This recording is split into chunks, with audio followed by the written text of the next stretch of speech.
with a star undergoing an emergency procedure and more. This is Wrestling Hub. My name is John, and you're watching the Wrestling Report. Before we get into the rest of the video, make sure you subscribe to Wrestling Hub and turn on all notifications to stay up to date with everything in the world of pro wrestling. Also, don't forget to follow us on Instagram at Wrestling Hub Official and follow us on Twitter at Wrestling_Hub.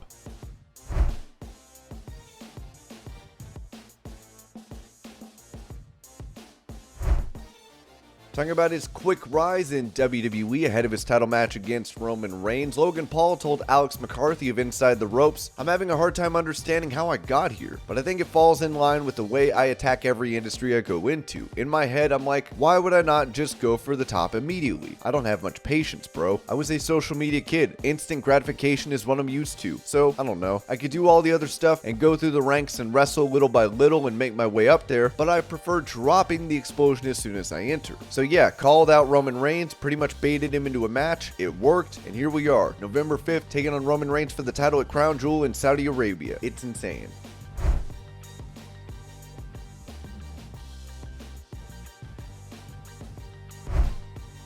Giving praise to the promo abilities of William Regal and MJF during their recent interaction on Dynamite, AEW commentator Jim Ross noted on his podcast, he and MJF's promo was as good as I've heard in years. That's going through the Attitude Era and the whole 9 yards. I was really proud of both guys. Regal's facial expressions are priceless. Sometimes he doesn't have to say one single word, and you know exactly what he's thinking in the lay of this land. He's been a valuable asset and addition to the AEW team, and I thought he helped make MJF, which is the goal. I mean, MJF has the rocket ship tied to him, and one would think it'll just be a matter of time until he's the kingpin. The match is booked now with Moxley and MJF, and I'm kind of glad they did it this way because we now have a main event for the next pay-per-view, and the right guy is being chauffeured to the top. You've got to do that. I thought that promo was absolute money, especially when you consider they did it without a writer. They didn't have a script. They didn't memorize their lines. You say this, you pause, I'll say that, then I'll pause. Then we'll look at each other and you'll blink, then I'll blink. Is that it? Really? That's your instincts? I just thought those guys did as good of an in-ring promo I can remember hearing. I'm sure I've heard others that impacted me as much, but that was a piece of art. That was a historic promo that we'll look back on someday and say this was the launching pad, because I don't know if MJF is really a babyface or a heel right now. They couldn't have done it any better, and I'm proud of both of those guys.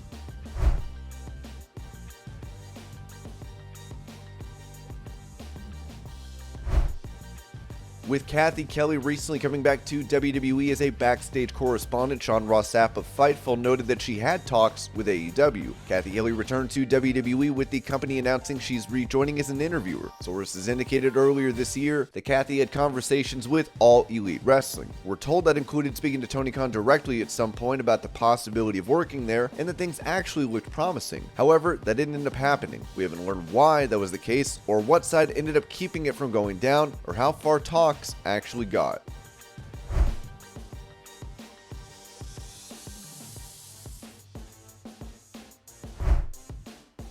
During an interview with Metro, Alexa Bliss condemned fans online for their treatment of pro wrestlers, as she said, "I feel like a lot of people don't really understand. 9 times out of 10, when you see us performing, we're going on no sleep. We are going on beat up bodies because we do travel 4, 5, 6 days a week. We are emotionally exhausted. We are mentally exhausted. We are physically exhausted, but we are doing it to entertain everyone else. I agree that everyone should have the right to speak their opinion, but when you talk about us as human beings, people, and not our characters, that's where the line stops.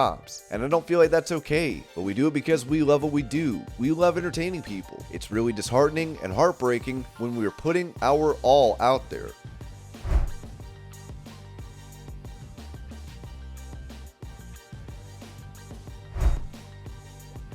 Following the success of Bray Wyatt's return, and especially the lead up to it, WWE is looking into doing more of these types of angles, with PW Insider reporting that the company is especially happy with the buzz from all the interactive White Rabbit material leading to Bray's return, and will be looking to do similar content in future storylines, even for others beyond Bray Wyatt, if and when the time is right and it fits a storyline. There were a number of people who pushed for such content in the past, but it was never authorized under the old regime, but under the Paul Levesque vision for creative, that has changed. Speaking about the QR code from the most recent Smackdown, it was noted for those who have called the phone number that was attached to the link in the QR code on Friday, that number 855-211-1133 features a whispering Bray Wyatt talking about not losing control. The verbiage seemed very familiar to me when I heard it, and I could be off on this, but it appears they are playing off of lyrics from the old David Bowie classic, The Man Who Sold the World, which later burst out as a massive hit for Nirvana when they played it at their last televised concert before Kurt Cobain's death on MTV Unplugged in November 1993.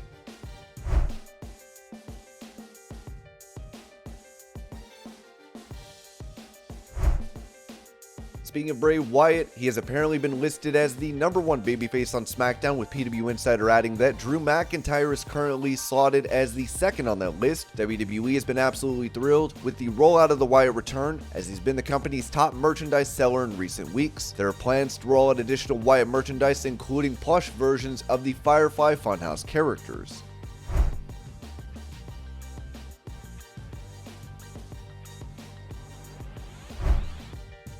Revealing the amount of money AEW needed to pay him to wrestle again, WWE Hall of Famer Kurt Angle said on his podcast, well, to even consider coming back, it's going to have to be for a substantial amount of money. I do remember Tony Khan wanted me to come in and wrestle for him. This was like 4 years ago, and I said, for 10 matches, I want $3 million. That's $300,000 a match. Of course, Angle recently noted that he is signed to a merchandise contract with WWE at the moment.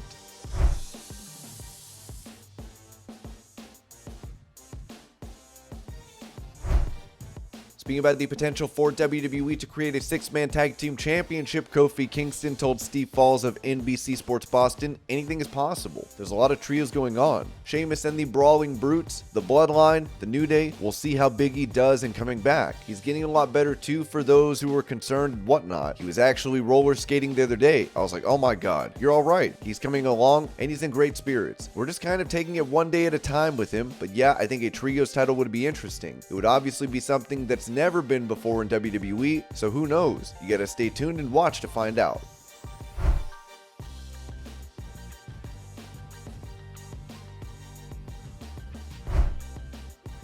With it reported that AEW is in talks with CM Punk to buy out his contract following his brawl with the EVPs of the company, former WWE referee Jimmy Corderas gave his take on the situation in a video. Look at all these rumors surrounding us every day. Do we need some time to get away? Hello everyone, former sports entertainment referee Jimmy Corderas with your Ref and Rant for today. You can get your Ref and Rant t-shirt at ProWrestlingTees.com. Unless you want it in video form, hit me up on Cameo and you can get one there. Look, I don't know if you guys read the internet and stuff like that, but there's a big rumor out there that with all the stuff going on with CM Punk and AEW, and he's trying to find a way out of his contract, WWE would be open to taking him back. I don't know if that's a good idea for WWE, because WWE right now, under the guidance of Triple H, aka Paul Levesque, is doing well. They're hitting the right notes right now. They're elevating their product. They're in a groove. Do you need someone who has the reputation of Punk backstage to disrupt what seems to be a good locker room environment right now? I think right now, yes, it would be controversial, it would draw some attention, but at the same time, do you want to take a chance of stirring the pot a little too much?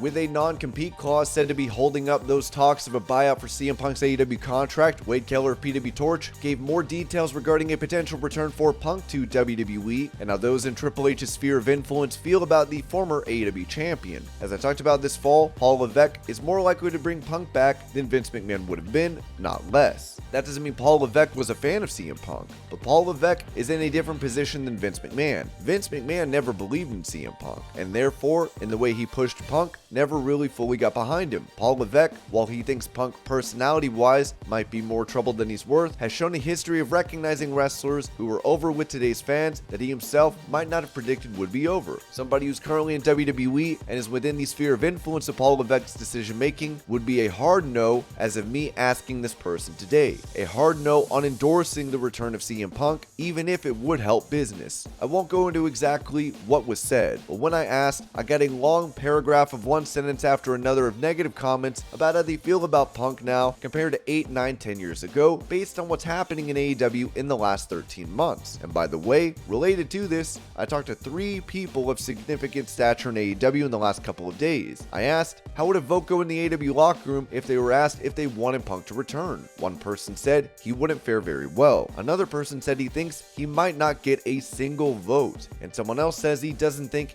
he'd get many votes. I think he'd get some personally, just based on conversations I've had the last 6 weeks with others. The 3 people I just talked to in the last few days are higher, prominent people of influence in that locker room. So that tells you something about his standing and why I think Punk were to return, it wouldn't necessarily go well for him in either place. And I think that falls into the calculation of Tony Khan right now, and it might fall into the calculation of Paul Levesque. I still believe Levesque would be more likely to bring him in than Vince McMahon for the reasons I said, but I think there would be some pushback by people in Levesque's sphere of influence.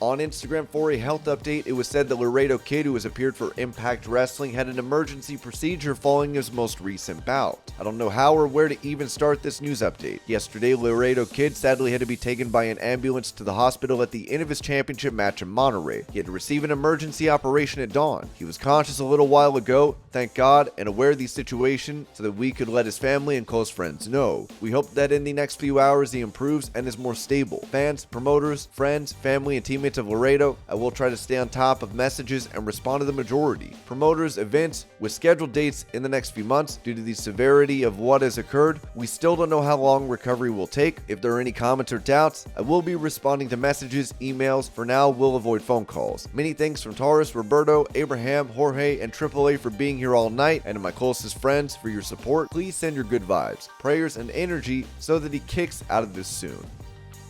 And this was your Pro Wrestling News Update. I hope you're all having a great day. Thank you so much for watching, and I'll see you later.